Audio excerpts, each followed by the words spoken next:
그런 거예요. 왜 유다 왕 아비암이 3년밖에 왕위에 있지 못하였을까? 그것도 횟수로 3년이에요. 너무 안타깝죠. 물론 이제 오래 하는 게 좋은 건 아닐 수도 있어요. 그러나 정말 하나님께서 기회를 주시고 한다면 그래도 또 여러 해 동안 잘 섬기면 좋잖아요. 그런데 이 유다 왕 아비암은 그렇게 하지 못한 겁니다. 그래서 오늘 본문을 보면서 왜 이 아비암이 이렇게 짧은 시간밖에 하나님의 일을 감당하지 못했을까? 그런 관점으로 좀 살펴봤습니다. 오늘은 좀 그런 관점으로 좀 함께 은혜를 나누길 원합니다. 얼마 전에 이제 그 어떤 성도, 우리 성도님은 아니고요, 다른 교회 성도님인데 그 성도님 카톡 프로필을 우연하게 보게 됐어요. 딱 보니까 이제 돌아온 날 이렇게 해놓고 360 며칠 뭐 이렇게 써놨더라고요. 그 보고 뭔가 이제 잃어버린 걸 찾았거나 뭐 좀 더 이야기한다면 뭐 자식이 집을 나갔는데 뭐 돌아왔다거나 뭐 그런 것 아니겠어요? 돌아온 날 이제 이렇게 표현을 해놨으니까 말이죠. 그렇다면은 그게 며칠이 되었다는 게 하루하루 기록되잖아요. 그럼 그 부모의 마음은 그 나간 그리고 또 돌아온 그런 날들이 하나하나 마음에 기록돼 가는 거겠죠. 결국은 집을 나가 있을 때도 얼마나 이 부모가 애를 태웠겠어요. 그래서 그 숫자 하나하나에 다 녹아 있는 게 아닌가, 그런 생각을 하게 되었습니다. 이렇게 누군가를 기다리는 그런 사람에게는 모든 이 기준이 그 나간 사람, 그 사람에게 딱 맞춰져 있는 것 같아요. 이 열왕기서의 기록 방식도 그와 같습니다. 이스라엘이 남북으로 갈라져 있지만 하나님은 항상 남유다 왕을 기록할 때 북쪽 이스라엘의 왕의 이름, 그리고 그가 얼마나 치리하고 있는지 이런 것들도 같이 함께 언급을 하시는 거예요. 비록 북이스라엘 왕들은 하나님의 이 통치를 거부하면서 멀리 떠나갔지만 하나님은 그들을 여전히 하나님의 나라, 하나님의 백성으로 여기시면서 그들을 기다리고 계신다는 거죠. 그래서 이 유다 왕의 역사 속에서 일어났던 어떤 때를 북쪽 이스라엘 왕이 그때는 어느 때였다라고 하는 것을 연관시켜서 같이 기록을 하는 그런 경향을 보인다는 거죠. 자, 이런 아버지 마음을 우리가 기억을 하면서 1절을 한번 보십시오. 느밧의 아들 여로보암 왕 18째 해에 아비암이 유다 왕이 되고, 지금 이 유다 왕 아비암이 북이스라엘 여로보암 왕 18째 해에 유다의 왕이 되었다는 겁니다. 그러니까 북쪽 이스라엘은 18년 동안 잘 통치하고 있었고 남쪽 유다는 이제 막 왕이 바뀌었다는 거예요. 르호보암에서 그 아들 아비암으로 바뀌었다는 겁니다.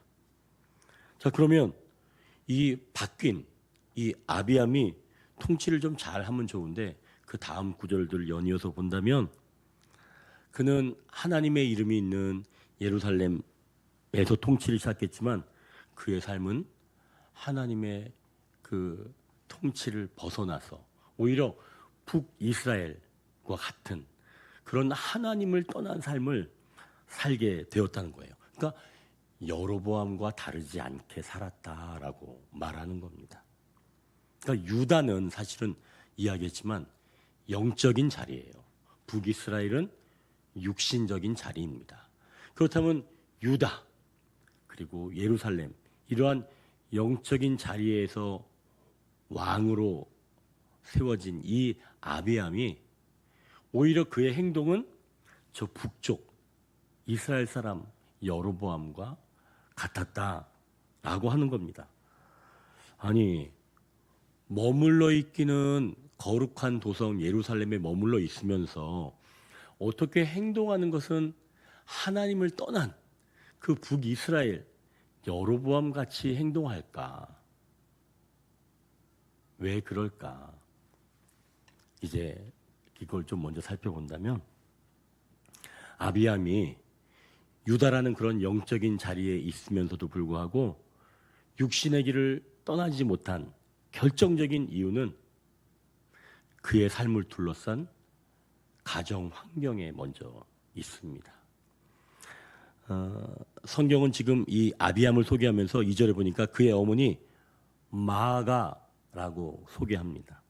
마아가는 아비살롬의 딸이다라고 얘기하는데 손녀예요. 그러니까 이 아비살롬은 압살롬을 이야기하는 거예요. 압살롬의 손녀입니다. 그리고 르호보암의 아내예요. 근데 이 마아가는 유다 왕궁 안에 아주 지독한 우상숭배 뿌리를 내린 장본인이 됩니다. 그러니까 이 아비암은 예루살렘 성전에 살았지만 그 옆에 자기 엄마가 지은 산당에 그 신들을 보면서 아비암이 자라게 된 거예요. 영적 신분을 가졌음에도 불구하고 정서적으로는 어머니가 세운, 만들어 놓은 그런 육신적인 가치관, 그런 우상의 그늘 아래서 한 발자국도 벗어나지 않고 거기에서 자란 거예요. 그러니까 가정 환경이 좀 문제였다는 겁니다. 아유, 엄마, 그 마아가란 여인이 얼마나 데리고 막 다니면서 아비암을 데리고 다니면서 야, 여다 저래, 저다 저래 그러지 않았겠어요? 그러니까 그런 환경이 있었다는 거예요. 역대하 13장에 보면 아비암은 이 북이스라엘 여로보암과 전쟁 중에 하나님은 우리의 대장이시다 이렇게 고백을 합니다. 너무나 멋진 고백을 하는 거죠. 하나님 우리의 대장이십니다. 그러면서 이제 이 북이스라엘 사람들한테 뭐 소금 언약도 이야기하면서 북이스라엘을 꾸짖기도 하죠. 하지만 그 고백은 삶으로 이어지지는 않은 거예요. 그러니까 입술로는 영적인 원리를 말하기는 하지만 실제 삶은 어머니 마아가의 방식대로 그대로 우상을 허용하면서 쫓아갔던 바로 그 자가 아비암이었던 것이죠. 그러니까 예루살렘 왕이라고 하는 그런 영적 직분은 가졌지만 내면은 여전히 육신의 지배 아래 있었던 겁니다. 아무리 영적인 자리에 있어도 나를 둘러싼 이 육신의 환경을 정리하지 못하면 결국 아비암처럼 3년이라는 짧은 시간 동안 겉도는 인생이 될 수밖에 없다는 거죠. 자, 그럼 이제 이렇게 생각할 수 있어요. 아니, 목사님, 그런 환경을 어떻게 깰 수가 있어요? 그거 깨지 못하잖아요. 그렇게 생각할 수도 있습니다. 하지만 그건 깨지 못하는 그런 운명적인 게 결코 아닌 거예요. 왜 그러냐면 그러니까 오늘의 주인공은 사실은 아비암이잖아요. 근데 이제 다음 주에는 또 다른 주인공이 나오는데 아비암의 아들 아사가 있습니다. 근데 이 아비암의 아들 그 아사가 증거가 돼요. 역대하 15장에 보면 이 아사는 왕이 된 이후에 우상을 숭배하던 자기 할머니죠. 이 할머니 마아가를 태후의 이 지위에서 폐위시켜버립니다. 엄청나죠? 자기 할머니라고 봐주지 않아요. 딱 잘라버리는 겁니다. 그리고 그녀가 자기 할머니가 만든 우상, 가증한 그것들을 다 찍어서 기드론 시내가에 불살라버리는 거예요. 이 아사는 자기를 길러준 그 할머니, 그 마아가에게 이 육신적인 어떤 그런 정보다는 하나님의 공의를 선택한 겁니다. 자, 그렇다면 오늘 이 아비암은 어머니의 그늘에 숨어서 육신으로 살았지만 그 아들 아사는 그 그늘을 스스로 걷어내고 영의 길을 선택한 거죠. 그렇다면 우리에게 필요한 것은 이런 환경, 이런 것을 변명하는 것 넘어서 아사처럼 내 삶의 이런 터전, 육신적인 터전을 내가 한번 뿌리를 좀 뽑아보겠다라고 하는 결단도 중요하다는 겁니다. 여러분, 결단이 중요한 거예요. 그러면 어떻게 결단 내릴 수 있을까요? 이래서 오늘 기도 제목은 가게의 부정적인 그런 습관이 예수 그리스도의 이름으로 끊어지게 하옵소서. 바로 이겁니다. 가게의 부정적인 습관이 예수 그리스도의 이름으로 끊어지게 하옵소서. 사실 우리 안에 있는 부정적인 습관, 가게에서부터 흘러내는 부정적인 습관이 있잖아요. 옛날에 막 그냥 뭐 초하루 되면 막 절하고 막 그런 부정적인 습관, 또 그냥 왠지 뭐 밥은 떠놓으면 어디다가 이렇게 덜어놔야 되는 그런 습관, 또 뭔가 불안하면 누군가 막 찾아, 그리고 불안하면 도망치는 그런 가게마다 고유한 부정적인 습관이 있어요.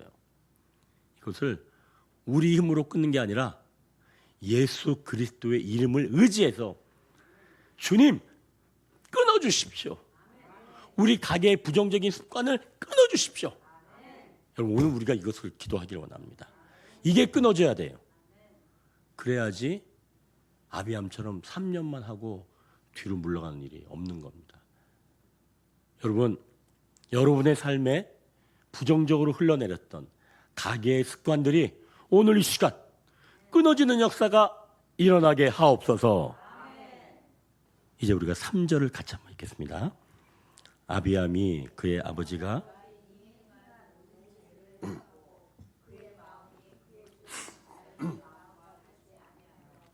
그의 하나님 여호와 앞에 온전하지 못하였으나, 지금 이제 이 아비암이 왕이 된 초기에 아까도 제가 이야기했던 것처럼 북이스라엘 왕이 누구라고 했다 그랬죠? 여로보암이었어요. 근데 이 여로보암 왕이 18년 정도 통치를 해왔으면 왔으니까 나라가 안정되었겠죠. 그래서 80만 명이 내려왔습니다. 80만 명이면 어마어마하잖아요. 그 사람들이 내려오니까 이 유다의 아비암 왕이 40만 명으로 맞서게 된 거예요. 그러면 40만 명이랑 80만 명이랑 상대가 돼야 안 돼요. 2배잖아요. 상대가 안 되잖아요. 그때 어쩔 수 없이 이 아비암이 하나님을 의지할 수밖에 없었겠죠. 너무 크니까, 너무 많이 내려오니까. 그래서 이 아비암이 하나님을 전적으로 의지합니다. 마침 이 북쪽 사람들이 앞에도 진을 치고 또 복병을 뒤에도 딱 숨겨놓은 거예요. 앞뒤로 다 완전히 샌드위치처럼 딱 막아버린 겁니다. 그걸 이 유다 사람들이 알게 되고 하나님을 부르짖었더니 그때 하나님께서 그 북이스라엘 사람들을 50만 명을 죽이십니다. 몇 명이요? 파주 인구 전체를 다. 끔찍하죠. 파주 인구를 다 날려버리신 거예요. 그렇게 승리를 했습니다. 그러면 얼마나 기뻐요. 하나님 우리의 대장 되십니다. 그렇게 해서 80만 명 중에 50만 명이 죽는 정말 전무후무한 기록을 써내려갔죠. 이 아비암 왕이. 그러면 그 기분, 그 희열, 이걸 가지고 하나님을 잘 섬기면 되잖아요. 그런데 오늘 우리가 읽은 3절처럼 아비암이 그의 아버지가 이미 행한 모든 죄를 행하고 그의 마음이 그의 조상 다윗의 마음과 같지 아니하여 그의 하나님 여호와 앞에 온전하지 못하였으나 하나님을 떠나버렸다는 거예요. 왜 떠났을까요? 이 승리가 누구의 승리가 되었다는 거죠? 내 승리가 된 거예요. 내가 잘했어. 왜 우리가 잘 되면 그때부터는 누굴 생각해요? 내가 왜 항상 이렇게 뭐 성공한 케이스 되면 어떻게 성공하게 되었어요? 그러면은 자기 열심히 한 걸 생각하잖아요. 그런 걸 이야기하잖아요. 똑같아요. 내가 열심히 한 걸 생각한 거예요. 하나님이 없어져 버렸어. 이걸 다른 말로는 교만이라고 이야기를 하죠. 결국 하나님을 의지하는 법을 잊어버리고 그 승리에 빠져서 교만해지고 만 겁니다. 그러니 다윗처럼 승리 이후에 더 겸손히 하나님을 찾지 않고 그 법을 배우지 못한 이 아비암은 결국은 자기 아버지 그 르호보암처럼 우리가 지난주에 나눴죠. 르호보암은 어떤 방패를 가지고 있었죠? 원래 그의 아버지 솔로몬은 금방패였는데 그 아들 르호보암은 놋방패를 가지고 있었죠. 그래서 이 놋방패를 가지고 항상 성전에 드나들 때 군인들에게 놋방패를 들고 가게 했잖아요. 얼마나 닦긴 시켰겠어요.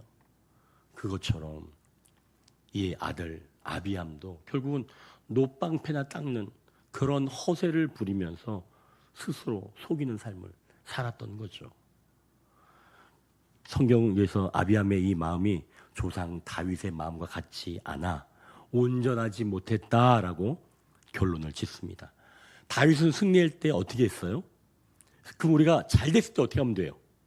찬양하면 돼요. 하나님이 하셨습니다. 찬양하면 되는 겁니다. 여러분 잘 되면 어떻게 한다고요? 찬양하면 되는 거예요. 다른 거 없어요. 하나님이 하셨어요. 그렇게 하면 돼요.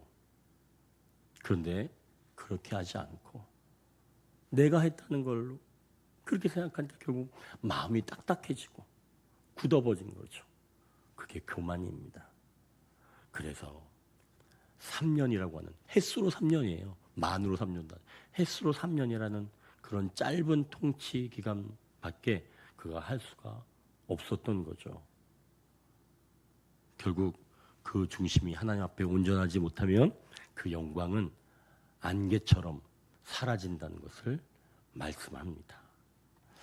이제 우리 두 번째 기도 제목은 승리 후에 찬양하게 하옵소서 또는 겸손하게 하옵소서. 우리가 이렇게 기도하면 좋겠습니다. 승리 후에 여러분 찬양하면 겸손해질 수밖에 없죠. 찬양하고 겸손하게 하옵소서. 여러분 우리가 꼭 그런 분들이 되시길 주님의 이름으로 축원합니다. 자 이제 이렇게 이 아비암이 가정의 환경의 문제 그리고 교만의 문제로 결국은 3년이라고 하는 그런 짧은 시간밖에 왕의 자리에 있지 못하였다는 그 원인을 우리가 이제 알게 되었습니다. 자 그러면 이 상황에서 예루살렘에서 통치하고 있는 이 아비암을 하나님께서는 어떻게 하실까? 이제 이 세 번째에서는 그 하나님의 일하심을 우리가 보기를 원합니다. 이제 4절 한번 같이 읽겠습니다. 그의 하나님 여호와께서 다윗을 위하여 예루살렘에서 그에게 등불을 주시되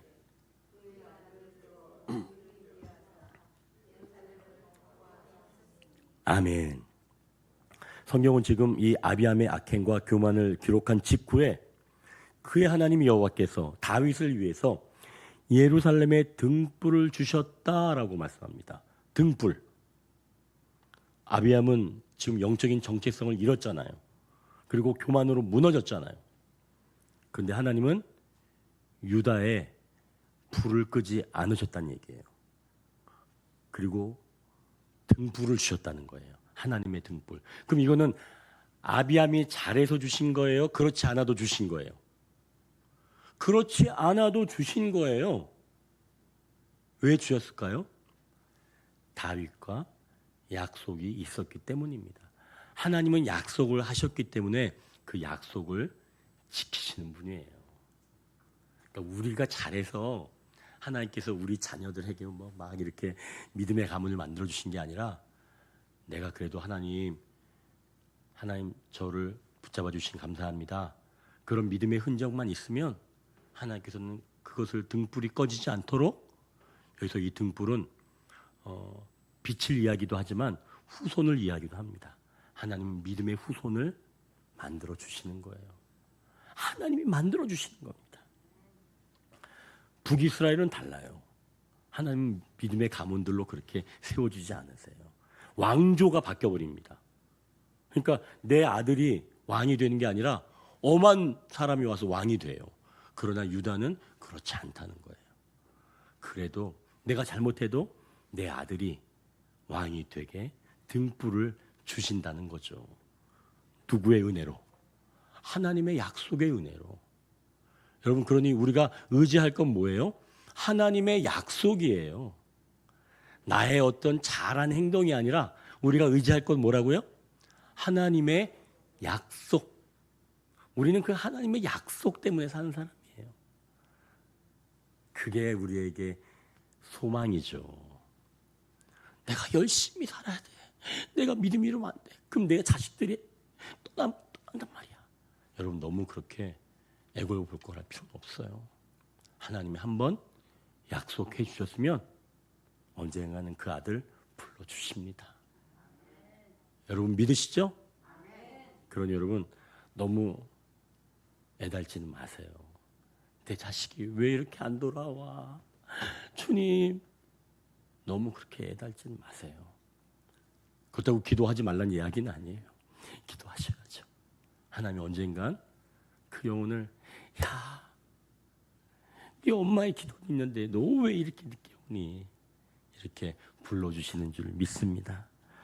자, 그렇다면 이제 이 등불이란 하나님의 은혜로 주시는 것인데, 우리가 비록 아비암처럼 환경 또는 교만해서 실패할지라도 하나님 우리를 약속하셨기 때문에 등불을 주셔서 그 믿음의 가문을 이어가게 하신다라고 하는 것을 여러분 믿으시길 바랍니다. 자, 그렇다면 이제 왜 이 등불을 하나님께서 남겨두실까? 왜 아비암에게 등불을 남겨두실까? 그거 보면은 아비암 그 다음에 이제 다음 주에 나오겠지만 누구라 그랬죠? 아사 왕이에요. 그러면 이제 그 후손이 아사잖아요. 그 아사를 통해서 하나님은 또 개혁하게 하세요. 모든 우상들을 다 찍어버립니다. 그 아사가 대단한 일을 하죠. 그러니 하나님께서는 비록 아비암이 그렇게 가정환경 또는 교만으로 실패했지만 그에게 등불을 주셔서 그 아사가 하나님이 기뻐하시는 일을 하도록 이렇게 하나님의 은혜로 등불을 주신다라고 하는 것이죠. 자, 그럼 이제 우리가 이 등불, 결국 이게 우리의 자손만 이야기하는 걸까요? 아니겠죠. 우리의 영원한 진정한 등불 되시는 예수 그리스도를 의미합니다. 우리의 진정한 등불 되시는, 영원히 꺼지지 아니하시는 그 참빛인 예수 그리스도. 이 아비암의 등불은 3년 만에 꺼졌지만 예수 그리스도는 그 빛이 꺼지지 않습니다. 영원히 빛나시는 바로 그 빛이 예수 그리스도입니다. 그래서 우리의 삶이 어떠함으로 인해서 중단되어 있을지라도 진정한 등불 되시는 예수님께서 그걸 덮어가시면서 다시 일으켜 세우시는 줄 믿으시길 바랍니다. 이제 정리한다면 우리는 아비암처럼 환경에 휘둘리는 사람들입니다. 때로는 교만해져서 넘어지는 사람들입니다. 우리는 인정할 수밖에 없어요. 그러나 주님은 우리의 이러한 실패와 수치를 당신의 빛으로 덮어주시고 다시 하나님 앞에 온전한 마음으로 설 수 있도록 인도해 주시는 줄 믿습니다. 결국 내 힘으로 노방패를 닦는 그 인생을 멈추고 꺼지지 않는 그 등불 아래 머무는 것, 이것이 곧 우리의 유일한 살 길임을 기억하시길 바랍니다. 이제 세 번째 기도 제목은 은혜의 등불을 신뢰하게 하옵소서. 은혜의 등불, 그러니까 하나님께서 약속으로 주시는 그 은혜의 등불을 신뢰하게 하옵소서. 우리가 이렇게 이 세 가지 기도 제목을 가지고 오늘 우리가 함께 기도하면서 가게의 부정적인 습관이 예수 그리스도의 이름으로 끊어지고 승리한 후에 찬양하면서 겸손하게 하시고 마지막 은혜의 등불을 신뢰하면서 오늘도 우리 삶에 아름답게 걸어가시는 저와 여러분 되시길 주님의 이름으로 축원합니다.